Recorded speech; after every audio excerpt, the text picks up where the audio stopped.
आज सुनिए हिंदी साहित्य का एक बड़ा नाम कृष्णा सोबती की लिखी हुई कहानी कुछ नहीं कोई नहीं।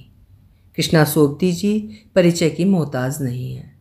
प्रस्तुत है उनकी कहानी मेरी ज़बानी। मैं हूँ सीमा सिंह। रूप मरकर मर जाने से बड़ा कोई दूसरा मरना नहीं होता। बार बार सोचती हूँ, दिन में 100 बार सोचती हूँ और यही सोच सोच कर तुम्हें लिखने बैठ गई हूँ। क्या लिखूंगी नहीं जानती, बस एक ही बात मन में उठाती है कि मरना सचमुच में मर जाना होता है। न तन रहता है, न राग न अनुराग। अपने आप को देखती हूँ और रो देती हूँ। रुलाई के ऐसे क्षणों में ये गीली आंखें तुम्हें याद कर लाई हैं। रूप अब आनंद नहीं, मैं ही रह गई हूँ। महीने भर की छोटी सी बीमारी में आनंद में जो आनंद का था मेरा था, वो सब चुक गया, सब झर गया। अब न कभी वे 2 आंखें मेरी ये आंखें देखेंगी, अब न कभी वे बाहें इन बाहों को छुएंगी, न कभी वो मीठी देह मुझ पर प्यार बरसाएगी जिसके लिए तन मन का पानी उतार मैं एक दिन तुम्हारी गृहस्थी लांग आई थी। रूप मन नहीं होता कि तुम्हें ये सब लिखूं, उस अभागी सांझ को, सांझ की कृतज्ञता को याद कर तुमसे कुछ कहूं। उस दिन जो इस झोली में डालकर तुम्हारे घर से निकली थी, आज वो सब आनंद के साथ ही धूल हो गया है, फूल हो गया है और ढह जाने से उन 10 वर्षों का इतिहास प्यासे बादल के बदरंग टुकड़ों की तरह जैसे मिट मिटा कर शून्य में बिखर गया है। पीछे लौटती हूँ, आगे टटोलती हूँ, कुछ देख नहीं पाती हूँ, कुछ छू नहीं पाती हूँ, केवल आंखें पोंछती हूँ। अपने सोचने पर झुंझलाती हूँ, क्यों आनंद के जाते ही अपने पराये को जांचने लगी हूँ। बच्चों में बैठती हूँ तो चाहती हूँ उन्हें सगा समझूँ, उनकी सगी बनूँ, पर उनके व्यथा में मौन में मैं नहीं होती। मेरे उमड़े हुए आंसुओं में उनकी खींच नहीं होती। एक दूसरे को देखते ही न जाने कैसा घुटा घुटा संकोच घेराता है। अपने चेहरे पर टिकी नाते रिश्तों की आंखें देखकर बड़े बेटे का सिर झुका सिर देखती हूँ तो तुमसे टक्कर लेने वाले इस अभागे सिर को झुका कर रह जाती हूँ। रूप बार बार एक ही बात मन में उठती है, क्यों मुझे ही काली लीक बनकर इस परिवार का आगा पीछा धूल कर देना था।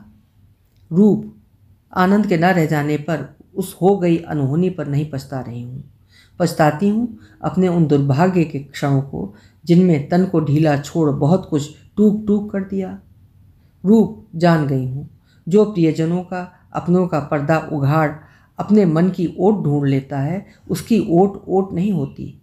उसका प्यार भी जैसे प्यार नहीं होता, सच ही नहीं होता। होता तो आनंद की बिछुड़ती आंखें एक संग जिए मेरे और अपने उस तन मन के मोह को तुच्छ करके न मानती। टेबल लैंप के मध्यम सी रोशनी में आनंद के सिरहाने बैठी हूँ। शिवा, कहो आनंद। शिवा अनुरोध के इस स्वर को सुनकर माथा सहलाते हुए पूछती हूँ, किसके लिए मन होता है आनंद? दुर्बल हाथ आग्रह से जैसे मेरी ओर झुकता है। प्यार में भीग कर कहती हूँ, कहो तो आनंद, जिस पर मन हो कहो। क्षण भर को आंखें मुझे टटोलती हैं, फिर झिझक कर कंठ खुलाता है। अपने बच्चों को देखना चाहता हूँ शिवा। मैं सुन न सकने के कारण अपने हाथों पर रो देती हूँ, फिर आनंद के पास सिर टेक कर ये सोच सोच कर रोती हूँ कि वे बच्चे मेरे नहीं, केवल आनंद के हैं, आनंद के हैं। रूप तुमसे अलग हो जाने के बाद उस क्षण पहली बार अपने और तुम्हारे बच्चों के लिए मैं दर्द भर भर कर रोई थी अपनी गोद के लिए, जिसमें माँ की कोई प्रतिष्ठा बची नहीं रह गई। सुबह तार के नीचे अपना नाम लिखते लिखते एक बार हाथ खींचा और फिर जैसे मिट कर रह गया। यही लगा कि जिनके नाम पर सूचना जा रही है वही आनंद के सगे हैं, वही आनंद के अपने हैं, मैं नहीं। मन में आ गई इस नहीं को आनंद ने भी जैसे अस्वीकार नहीं किया। नित्य की तरह दबा ली तो आंखें ऊपर नहीं की और पल पल निहारने वाली मेरी अपनी दृष्टि बिछौने के गर्म कपड़ों में उलझ कर रह गई। चाहा कि एक बार पुरानी आंखों से अपने आनंद को देखूं, पर मन की व्यथा किसी गहरे उल्हाने से आंखें अंधी कर लाईं। शाम को प्याले में फल का रस लेकर आई तो एकाएक ठिठक गई। दोहरे अंधेरे में आनंद की बंद आंखें बिल्कुल बंद लगती थीं। दाहिना हाथ सिर पर से होता हुआ सिरहाने पर पड़ा था। पास आकर आंचल से माथा छुआ तो भीगा था। पुराना संबोधन गले में घिराया, उमड़कर हौले से कहा, नंदी। बीमारी में खोए खोए आनंद ने क्षण भर को पलकें उठाईं, अपरिचय से मुझे देखा और आंखें मूंद लीं। उस रात रूप आनंद के पास बैठे यही सोचती रही कि मेरी बहुत समझ मुझे फल नहीं आई। तुम्हारे संग घर बसा ही लिया था तो इस निघर में मैं क्या लेने आ गई थी। लिखते लिखते झिझक कर झुकाई हूँ रूप, ये सोचकर नहीं कि तुम्हें क्या लिख रही हूँ, ये सोचकर कि तुम इसे पढ़कर मुझे कितना अकृतज्ञ, कितना हीन समझोगे। मैं ही कब जानती थी कि एक दिन तुम्ही से ये कहूँगी और तुम्ही को ये लिखूँगी। पिछले पहर कुर्सी पर बैठे ऊँग रही थी कि घरघराता सा गले में उठता आनंद का स्वर सुनकर उठ बैठी। मीनू, विन्नी, चीनू पुकार किसी आवाज़ लगती थी। उठकर पास आई। बेसुधी की नींद थी। छूने के लिए हाथ बढ़ाते रुक गई। उस क्षण बस यही लगा कि आनंद, आनंद नहीं, मैं नहीं, और ये कमरा, रूप तुम्हारे कमरे से जरा दूर दूर हटकर है, जहाँ मैं घर की स्वामिनी की तरह सोने से पहले बीमार पड़े मेहमान को देखने चली आई हूँ। पर नहीं रूप, बीत गए 10 वर्षों को किसी भी तरह एक क्षण बनाकर अपने को झुठलाया नहीं जा सकता। घड़ी का घंटा बजा तो यही सोचकर रह गई कि इस रात के अंधियारे में मुझे तुम्हारे और अपने पुराने घर की पहचान करने में बहुत देर हो गई। बहुत। 10 वर्षों के मीलों लंबे सफ़र में याद आता एक वही क्षण, वही पल कहाँ से लौट आएगा, कैसे लौट आएगा। रूप, सुबह डॉक्टर मेहता लंबी जांच के बाद कमरे से बाहर आए तो अनुभवी डॉक्टरी चेहरे पर न जाने कैसी ढीली निराशा थी। आनंद कैसे हैं डॉक्टर? जी कड़ा करो शिवा बहन, मैं अनभीकी आवाज़ में पूछती हूँ। डॉक्टर, आनंद कब तक रह सकेंगे? डॉक्टर आश्चर्य और सहानुभूति से क्षण भर देखते रहे, फिर कुछ पढ़कर सुनाने वाली आवाज़ में बोले, 10-12 घंटे और। मैं जैसे अपने आप से कहती हूँ, तब तक क्या बच्चे पहुँच सकेंगे? इसका जवाब डॉक्टर नहीं दे सके। उनसे आनंद के पास जाने की प्रार्थना कर मैं रसोई घर की ओर चली गई। हफ्तों बाद नौकर को नाश्ते का सामान दिया, वो सब बनाने को कहा जो आनंद को भाता रहा था, और घर घर के कमरे, बरामदे, दालानों को देखती हुई अपने कमरे में पहुंच गई। किसी अपरिचित की तरह एक नज़र देखा। कीमती पर्दे, भारी फर्नीचर, बढ़िया कारपेट, इन सब के बीच खड़ी केवल मैं ही हल्की लगती थी। बच्चे आ गए। उन्हें लेने बरामदे में पहुंची तो अपरिचय से संकोच ने जैसे क्षण भर को पैर बांध दिए। एकाएक कहने को कुछ भी ढूंढ नहीं पाई। आनंद का बेटा और बेटी। आओ मीनू, आनंद की सी ये आवाज़ थी ये। सुनकर मानो व्यवहार ने मुझे उबार लिया। बेटी को घेर कर कहा, आओ मीनू, विनय, पापा कहाँ हैं? आनंद के बेटे का वो पहला ठंडा स्वर सुनकर वो ठिठकी, फिर संभल कर कहा, नींद में है, अभी देख कर आई हूँ, डॉक्टर पास ही हैं, तब तक मुंह हाथ धोकर नाश्ता कर लो। कहकर कमरे में सामान डलवाने की आज्ञा दे मैं रसोई घर की ओर चली गई। खाने के कमरे में दोनों बहन भाइयों को एक साथ बैठे देखकर मन में आया कि बच्चे होने के नाते जिनके पिता का ये घर है, उन्हें मैं किस अधिकार से अब तक वंचित किए बैठी थी। आनंद कितनी बार आग्रह से बच्चों के लिए कुछ कहते कहते रुक जाते थे। जाने कैसे मैं सुनते ही खड़ी हो आती और लगता कि जिस आनंद के लिए मैं नाते रिश्ते से अलग जा पड़ी हूँ, वो मुझ पर निठुराई करके ही उन बच्चों की ओर खींचते हैं। पर आज तो उस अन्याय की बात सोच किसी का भी कुछ बनने वाला नहीं। बच्चों को साथ लिए आनंद के कमरे में आई तो आनंद करवट लिए पड़े थे। बच्चों ने भटकी भटकी आंखों से पिता के अपरिचित कमरे का निरीक्षण किया और बरबस रो दिए। डॉक्टर, आनंद इन बच्चों की पहचान कर सकेंगे? सुनकर विनय जैसे सब समझ गया। डॉक्टर के निकट होकर पूछा, डॉक्टर, पापा क्या बहुत बीमार हैं? डॉक्टर सिर हिलाते हैं और मीनू रोती है। मैं पीठ पर हाथ रख दिलासा देती हूँ, रो नहीं मीनू, अभी जगेंगे। घंटे भर बाद आनंद हिले, रुके रुके सांस लिया और कंबल पर बाहें फैला दी। डॉक्टर के संकेत से उठकर पास आई, हाथ सहलाया, आंखों पर हाथ फेरा और नींद में सोए बच्चों को जगाने के से स्वर में बोली, आनंद, आंखें खोलो, बच्चे आए हैं। कोई उत्तर नहीं आया। बेबसी से रोते दोनों बच्चे पास आ गए। चाहा कि आनंद किसी आंखों वाली मीनू को बेटी कहकर बुलाऊं, पर नहीं कह सकी। तुम पुकारो मीनू, शायद सुनेंगे। पापा, पापा, भर आते कंठ से पापा पापा रोते रोते मीनू ने हिचकी ली। बेसुधी में ही आनंद ने सिरहाने पर से हाथ उठाने का प्रयत्न किया और आंखें खोल दी। एक बार मेरी ओर देखा, फिर बच्चों की ओर, फिर मुझे और बच्चों की ओर आंखें बढ़ा दी। रूप खड़े खड़े उन तीनों को देखती रही। ऐसा लगा कि तीनों की आंखों में कोई एक ही है जो रो रहा है। एक ही बाहें हैं जो एक दूसरे से लिपटी पड़ी हैं। न आनंद कुछ दूसरे हैं, न मीनू, न विन्नी, और मैं डॉक्टर की तरह हूँ, इस कमरे में केवल ये क्षण निभाने के लिए, देखने भर के नाते इस क्षण को झेल जाने के लिए। रूप, और वो क्षण पूरी तरह निभ गया। मेरे और डॉक्टर के देखते देखते आनंद के साथ वो दर्दीला दिन भी बुझ गया। बच्चे एक दूसरे से लगे थे। ये नहीं कि मैं रोती नहीं थी, बार बार आंखें पूछती थी और उस घड़ी की याद कर कर के रोती थी जब पहली बार आनंद को देखकर मैं तुम्हें भूल गई थी। रूप, कहाँ चले गए हैं वे दिन और कहाँ चली आई हूँ मैं। उन क्षणों में ना मैं आनंद को देखती थी, ना आनंद में आनंद के अंतिम अपने प्यार को देखती थी। अपने को देखती थी कि मैं कहाँ हूँ, क्या हूँ। रात भर बच्चों के साथ उस कमरे में बैठी रही। आनंद की मुंदी आंखों पर कई बार झुकी और फटी फटी सी देखती रह गई। यही लगा कि रात हो गई है, रात हो गई है। जो एक बार बीतने लगता है वो तो सचमुच में ही बीत जाता है।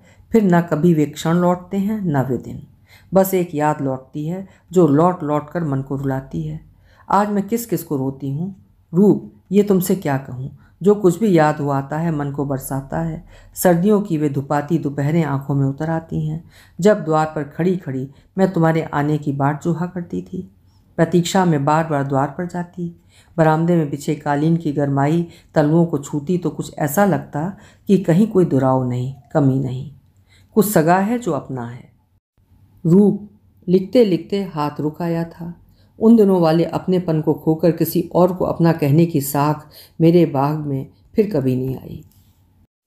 नीले पर्दों वाली खिड़कियों में हाथ टेके तुम्हारे उस गंभीर मुख को आज वर्षों बाद भी मैं बिल्कुल उसी तरह देख पा रही हूँ। तुम्हारे उतरे हुए विवश से चेहरे पर कुछ ऐसी छटपटाहट सी लगती थी जैसे मेरे धूल में मिल जाने से पहले तुम स्वयं ही मेरी लज्जा से जूझ जाना चाहते हो। रूप, उलाहना नहीं दे रही हूँ। उस तुम्हारे गहरे दर्द का एक क्षण भी अगर उस शाम कुछ और होकर मुझ तक पहुँचता तो अपनी सारी निर्लज्जता समेट मैं तुम्हारे पांवों पर लौट जाती। एक बार तुम अपना अधिकार तो परखते, भले ही अपने हाथों मेरी मिट्टी कर डालते। पर नहीं रूप, जो दुर्गति मेरे भाग्य में लिखी गई थी उससे तुम ही मुझे क्यों कर उबार लेते। उस रात सोने के कमरे में बैठे बैठे आशंका से, भय से तुम्हारी राह ताकती रही। नित्य की तरह नौकर पानी रखने आया तो जाने क्यों घर की स्वामिनी की तरह उसकी ओर देख नहीं पाई। संदेह का एक पल आता था और हिला हिला कर लौट जाता था। द्वार पर खड़े पर्दे की ओर देखती रही कि अभी तुम्हारा हाथ इधर बढ़ेगा और फिर मेरी उस कृतज्ञता की ओर, और फिर 2 का घंटा बजा। उठी और कई पल साथ बिछी शैया पर पड़े तुम्हारे सिरहानों की ओर देखती चली गई। न कहीं तुम्हारे घुंघराले बाल दिखे, न तुम रूप, और न प्यार सहिजती तुम्हारी बाहें। मुझे उस रात कुछ नहीं सूझता था, बस एक आनंद दिखते थे, पास, बिल्कुल पास, उन नर्म नर्म सिरहानों पर भी। रूप, आज तक भी नहीं जानती हूँ कि उस रात तुम क्या करते रहे थे, पर आनंद के लिए रो रो कर अधकच्ची नींद में कुछ ऐसा ही दिखा था कि तुम खोए से, टूटे से मेरे कमरे की दहलीज पर पत्थर बने खड़े हो, और मैं उस दिन जैसे तुम्हारे कड़ेपन की चट्टान पर से हो होकर बहती थी आनंद की ओर। सुबह आंखें खोलने से पहले एक छोटे से क्षण को लगा कि आनंद मुझ पर झुके हैं, पर मुझे घेरती हुई बाहें आनंद की नहीं तुम्हारी हैं। आज तक भी नहीं भूली हूँ कि उस रात आनंद के लिए रोती थी पर तुम्हें पुकारती थी, रूप, रूप। जब तुम्हारे साथ बीत गए अपने प्यार को रोती थी तो भर भर आते कंठ से बस यही कहती थी, आनंद, नंदी। सुबह उठी, सिरहाने पर तुम्हारा पत्र था। पढ़ते पढ़ते कई बार आंखों से लगाया। जान गई कि इसी में मेरी और आनंद की मुक्ति है, पर वो मुक्ति मुझ तक कैसे पहुंची थी। रूप, ये सोचने की सुधि उस दिन मुझे नहीं थी। तुम्हारा वो संक्षिप्त सा पत्र, आनंद को बुला दिया है, आते ही होंगे। शिमला जा रहा हूँ, जाने से पहले घर की संभाल ठाकुर को दे जाना, और बस। रूप, तुमने आनंद को बुला दिया था, उनके आने में देर नहीं हुई। अंतिम बार उस घर से निकली तो तालियों का गुच्छा बूढ़े ठाकुर की ओर बढ़ाते बढ़ाते कंठ रुंध गया। ये मैं क्या कर रही हूँ, इस घर की संभाल ठाकुर को सौंपती हूँ, पर अपनी संभाल। रूप, इतने वर्षों बाद आज तुमसे झूठ नहीं कहूँगी, पल भर को ठाकुर की विस्मयजनक आंखें किसी काली दीवार की भांति दिख पड़ी थीं। लगा कि मुझे इसे लांघना नहीं है, नहीं लांघना है। खड़े खड़े अवश हाथों से गुच्छा फर्श पर जा गिरा। ठाकुर ने झुककर उठाया और सगेपन से कहा, बहू, खाली एक भंडार की ताली दिए जाती, इन सब की संभाल तो। आनंद ने जैसे किसी दूसरे प्रदेश से बुलाकर कहा, सामान लग गया है। रूप, बरामदे के नीचे वाली 3 सीढ़ियां मैं कैसे उतरी थी, कैसे गमले से टकरा कर मैं गिरते गिरते बची थी, कुछ पता नहीं। कार में बैठी तो एक बार फिर ठाकुर का चेहरा दिख पड़ा। डबडबाती आंखों से बूढ़े हाथ पे थमी तालियां देखीं तो मन ही मन बोली, ठाकुर, अब इस घर की संभाल तुम ही करोगे, तुम ही। रूप उस रात आनंद के साथ होटल में पहुंचकर सोने से पहले कपड़े बदलते बदलते ठिठक गई। सामने के बड़े दर्पण में एक बार अपने को देखा, एक बार अटैची से निकाले अपने पुराने कपड़ों की ओर देखा और उसी तरह अस्त व्यस्त ढंग से साड़ी लपेट कर बड़े कमरे में आई और आनंद को देख सिर पकड़कर वहीं का वहीं खड़ी रह गई। यही सोचती रही कि आनंद अपने हैं तो ये कपड़े किसके हैं, कपड़े अपने हैं तो मैं किसकी हूँ। कुर्सी की बाहों पर सिर रखकर सिसकने लगी। शिवा। कांपते से कंठ से आनंद का ये पहला संबोधन उस पल मुझे क्या कहता था, रूप, ये तुमसे नहीं कह सकूंगी। उस रात के बाद बहुत सी रातें आईं और आती चली गईं, उस दिन तक जब एक एक करके मैंने जाना कि अपने तन पर पहने आनंद के कपड़ों में भी मैं उसकी नहीं, कुछ दूसरी हूँ। रूप, आज पिछली रातों को क्यों उघाड़ने बैठ गई हूँ मैं नहीं जानती। बस यही लग रहा है कि तुमसे बिछुड़ने के पहले के किसी अधिकार को लौटा लाई हूँ, जिसके बूते पर यह सब कुछ तुमसे कहती चली जा रही हूँ। रूप, शिमले रिज पर तुम्हें एक बार देखा था, आनंद की प्रतीक्षा में खड़ी, आया के साथ जाती किसी सुंदर सी बच्ची को थपथपाने को ही थी कि एकाएक तुम्हारे पास से निकल जाने पर चौंक गई। उतराई खत्म हो जाने पर तुम ओझल हो गए, पर जंगले के साथ लगे लगे मैंने उस दिन पहली बार जान लिया कि पीठ कर लेना सचमुच में क्या होता है आगे से पीछे हो जाना। मैं भटकी निगाह से तुम्हें ही नहीं, अपने पीछे को देखती रह गई थी। रूप, पता नहीं दुकान पर खड़े आनंद की सतर्क आंखों ने तुम्हें देखा था कि नहीं, पर मेरे मुख पर जमी वो दृष्टि दूर दूर तक उतरती चली गई थी। खाने के बाद आनंद जी कड़ा कर अपने को संभालते संभालते बोले, शिवा, रूप यहीं है। मैं कुछ नहीं बोली, शॉल की डोरी तह जमाती रही। शिवा। ये कैसा छटपटाहट का सा स्वर था। आंखें ऊपर की तो आनंद के बदले चेहरे को देखकर सहम गई। कोई गहरी यातना मानो जकड़ कर कुछ टूक टूक किए जा रही थी। आनंद पास आए और मेरे हाथ से शॉल खींचते हुए निष्ठुरता से बोले, रूप यहाँ है, ये क्या तुम नहीं जानती? मैं भरपूर आंखों से सामना किए रही। शिवा। मेरे उत्तर न देने पर आनंद उत्तेजित से एक पग लौटे और फिर एकाएक आगे बढ़कर मुझ पर झुकते हुए दर्दीले स्वर में कहा, शिवा, हम दोनों ने रूप को क्या कर दिया है? रूप। रात भर कमरे की बिजली चलती रही, मैं आनंद को देखती रही थी, आनंद मुझे, और फिर दोनों धीरे धीरे सिर झुकाए बढ़ती तुम्हारी छाया को। आनंद की वो पछताती सी पराजित दृष्टि मुझसे मानो बार बार यही कहती थी, हमने क्या कर लिया है? रूप। जो हो ही जाए उसका फिर कहना कराना किसके वश होता है? ये नहीं कि तुमसे मोह नहीं था, तुम्हारे दिए घर से प्रीति नहीं थी, पर आनंद के साथ उठाए तूफान से जब एक बार घिरी तो डूबकर कहाँ से कहाँ बह गई। अपने किए को कुछ छोटा मानकर नहीं कहती हूँ, पर रूप, कैसा एक वो खिंचाव था जो आंखें बंद किए बढ़ा आ रहा था, पास, और एक दिन सब बंधन सीमाएं सब लांघ कर बिना देरी के द्वार पर जा टिका। महीनों होटल में पड़े रहने के बाद एक दिन आग्रह से बोली, नंदी, अब घर चलो। आनंद जैसे सुनकर उलझ गए हों, पर हंसने का प्रयत्न करते हुए कहा, शिवा, क्या यहाँ अच्छा नहीं लगता? नहीं आनंद, कब तक पड़े रहेंगे होटल में? आनंद एकाएक कोई शब्द नहीं ढूंढ पाए, कुछ खींच के से स्वर में बोले, इतनी अच्छी जगह में भी उकता गई।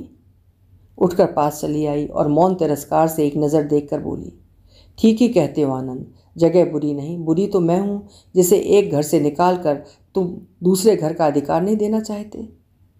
सच्ची बात सुनने के झूठे क्रोध में आनंद कांपने लगे, कंधों से झंझोड़ कर बोले, शिवा, तुम्हें क्या हो गया है? अपने को अलग करती हुई बोली, आनंद, मुझे कुछ नहीं हुआ, जो होना था सो हो चुका पहले ही, अब होने ना होने की मानी एक बराबर है। नाते रिश्तों की छोटा कर देने वाली नज़रें, मित्रों और परिचितों को उघाड़ने वाली दृष्टि और जी पर किसी बहुत बड़े अपराध का एक बोझ। रूप, तुम्हें मैंने कम यातना नहीं दी, तुम्हारे दर्द को कम निर्दयता से नहीं उछाया, पर चारों ओर से खुली जिस गृहस्थी में मैंने इतने वर्ष बिता दिए, उसमें न भली गृहस्थी का पर्दा था, न परिवार वाले घर की सी गरमाई थी। बस दिन रात जागती एक प्यार की चाह थी, प्यास थी एक दूसरे को बांध लेने की, एक दूसरे को जी लेने की। उन क्षणों से तुलना नहीं करती हूँ जब अपने प्यार को शब्दों में बांध तुमसे कहा करती थी, रूप देर होती है, अब जाओ अपने काम पर। और इस ओर आगे कुछ सोचने के लिए मुझे पहले धूल हो जाने दो रूप। सर्दियों की मेह में भीगी सांझ, तुम्हें 2 दिन बाद दौरे से लौटना था। आनंद घंटों से पास बैठे थे और मैं हाथ में बुनाई लिए जाने कैसी आंखों से उन्हें देखती थी और देख देख ठिठक जाती थी। वो उमड़ता सा विवश था तुम्हारा मित्र का चेहरा। चाइना के ठंडे लगते प्यालों में कॉफ़ी उड़ेलती उड़ेलती काँप कर रह गई। आनंद ने कॉफ़ी गिरते देखकर बढ़कर हाथ को थामना चाहा कि हाथ से छूते ही ठहर गए। हाथ पर पड़े हाथ आंखों से एक दूसरे को कुछ कहते थे और बह आते थे। रूप पिछले कई महीनों का संयम पल भर के लिए कड़ा होकर रुका और रुकते ही पानी हो गया। आनंद मेरी ओर घिरे और मैं उनकी ओर। शिवा, आनंद, शिवा। हर बार संबोधन के साथ ज्वार उठता था और किनारों को छूकर चला जाता था, फिर लौटने के लिए एक बार फिर। रूप सुधिक हो गई, मैं नहीं कुछ और हो गई, और इसके बाद तुम सब जानते हो। रूप, तन का धर्म मन के धर्म से कुछ अलग नहीं होता, आज तक यही जानती थी, पर उस रात तुम्हें द्वार पर आया जान भी मैं एकाएक आनंद से अलग नहीं हो पाई। बाहें खुलती नहीं खुलती थी और तुम खड़े खड़े देखते थे मुझे और आनंद को।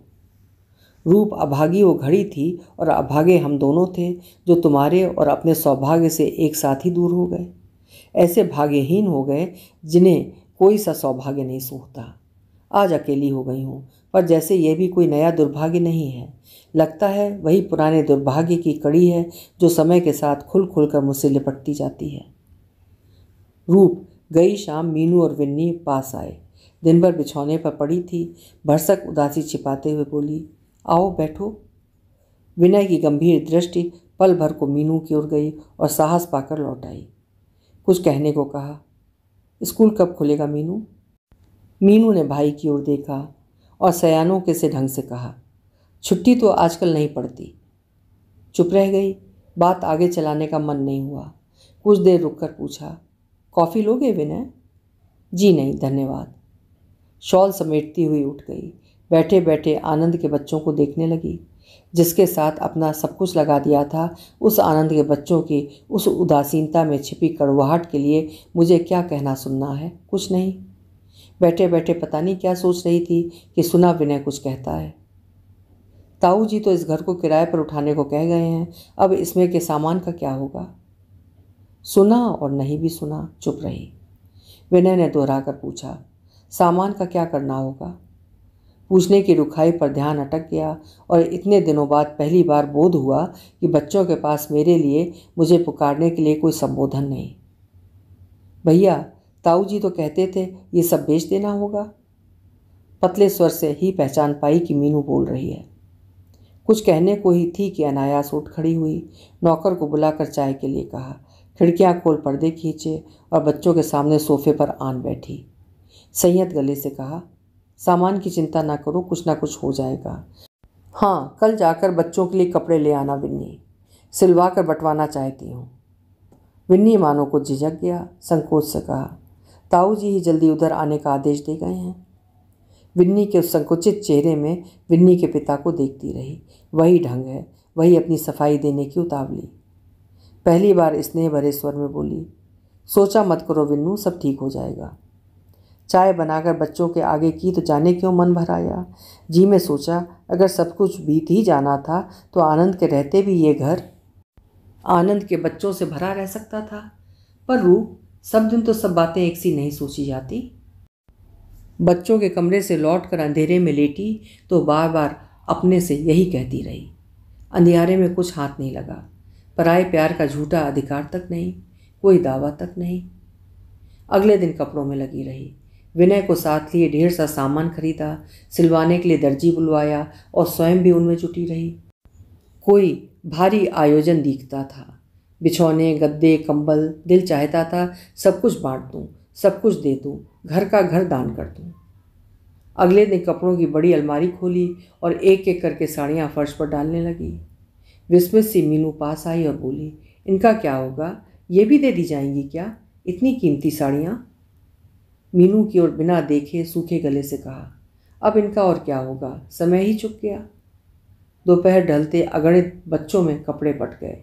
अनाथ बच्चों के अनाथ चेहरे कपड़ों पर झुकते थे और टुकुर टुकुर मेरी ओर देखते थे। पास खड़े विनय से आज्ञा के से स्वर में बोली, विनय, छोटी वाली अलमारी से 200-400 के छुट्टे रुपए निकाल लाओ और मीनू भाई को लेकर सबको 5-5, 10-10 देती जाओ। रुपए बांटते भाई बहन को देखती रही।